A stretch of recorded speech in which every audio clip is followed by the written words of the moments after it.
What if the most humiliating confession in Hollywood history wasn't a leaked tape, but an official interview given by your own husband? Michael Douglas and Catherine Zeta-Jones are the ultimate Hollywood success story, but for 365 days the world was convinced it was over. Behind the red carpet smiles, a series of devastating secrets pushed Catherine to the breaking point, leading to a separation that no one saw coming. What did she discover that forced her to walk away from everything? When they married in November 2000, they seemed untouchable, navigating their 25-year age gap with absolute grace. For over a decade, they presented a flawless, united front to the public, dismissing critics who claimed they would never last. But they did not prepare for the nightmare that began with a single lump in Michael's throat and ended with a public revelation so shocking it threatened to destroy Catherine's mental health forever. Was it a betrayal or a medical crisis gone wrong? To understand how their fairy tale life shattered, we have to look closely at the crushing weight of the secrets they tried so desperately to hide. It was a perfect storm of life-threatening illness, family scandals, and a quiet, internal battle that Catherine was fighting entirely in the dark. But the question remains, what was the hidden truth that finally pushed her past the point of no return? The descent into chaos began in August 2010 when Michael was diagnosed with stage 4 squamous cell carcinoma, a highly aggressive form of cancer. He had spent months complaining of severe throat and ear pain, but multiple specialists missed the walnut-sized tumor at the base of his tongue, repeatedly prescribing nothing but antibiotics. By the time a doctor finally identified the mass, it was nearly terminal. Michael was forced to undergo 8 grueling weeks of chemotherapy and radiation, a treatment he later described as 7 cycles of hell.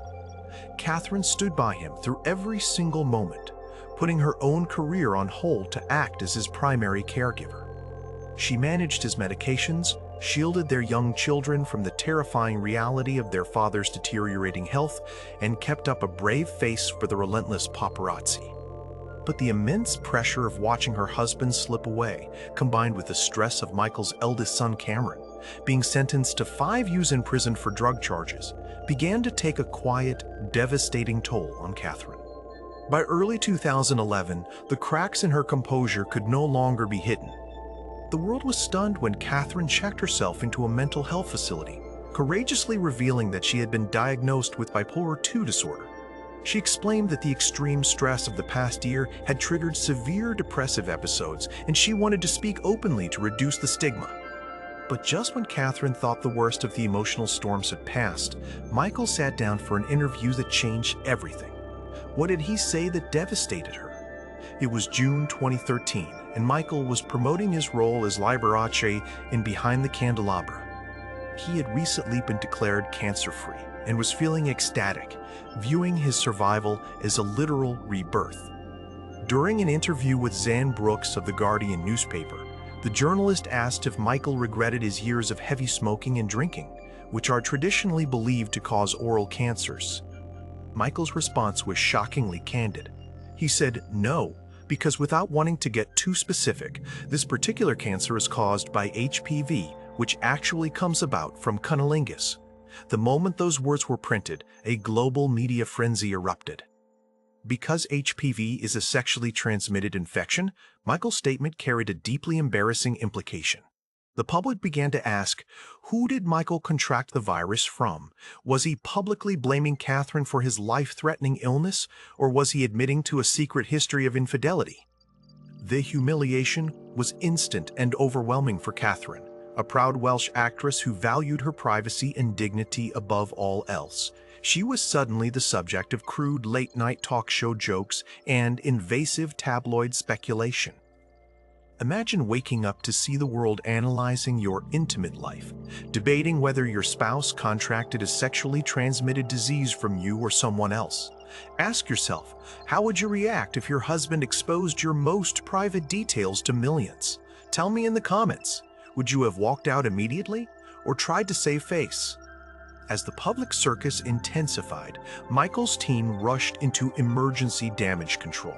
His publicist, Alan Burry, released a statement claiming that the actor had been speaking in general terms about the link between oral sex and throat cancer rather than attributing his own personal illness to it. But The Guardian refused to back down. To defend their journalistic integrity, the newspaper released the raw audio recording of the interview online. On the tape, Michael's voice was crystal clear, leaving absolutely no doubt that he had indeed been speaking about his own specific medical battle. This refusal to let the story die only deepened Catherine's distress. Her close friend and television host Barbara Walters even went on the air to declare that Catherine was entirely healthy, did not have HPV, and that Michael wanted the world to know the virus did not come from his wife. But the damage to Catherine's mental health had already been done.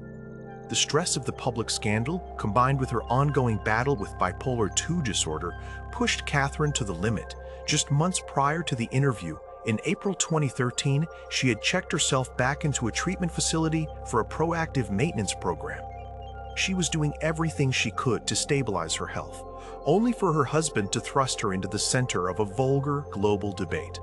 Behind closed doors at their estate, the tension became unbearable, leading to a fateful decision in August 2013.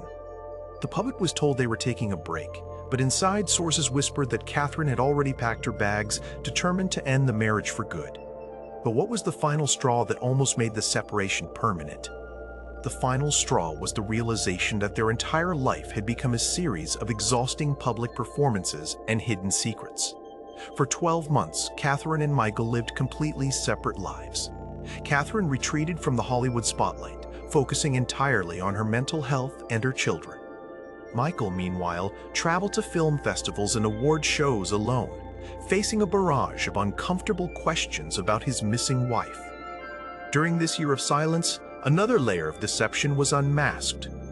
The public learned that Michael had not actually suffered from throat cancer at all. In a late-night television appearance, Michael confessed that he had actually been diagnosed with tongue cancer. He explained that his surgeon had urged him to lie because a tongue cancer diagnosis required a highly invasive surgery that could result in facial disfigurement, which would have ended his career. They hid the truth to protect his livelihood, but the revelation added to the feeling that nothing in their lives was quite what it seemed. The constant web of lies, health crises, and public humiliation created an environment where reconciliation seemed absolutely impossible. Legal experts began calculating the potential payouts of a massive, multi-million-dollar divorce. Yet, as the one-year mark of their separation approached, a sudden shift occurred.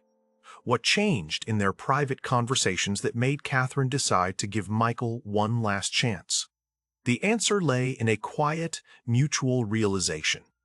During their year apart, both Catherine and Michael began to look at their lives with a new perspective.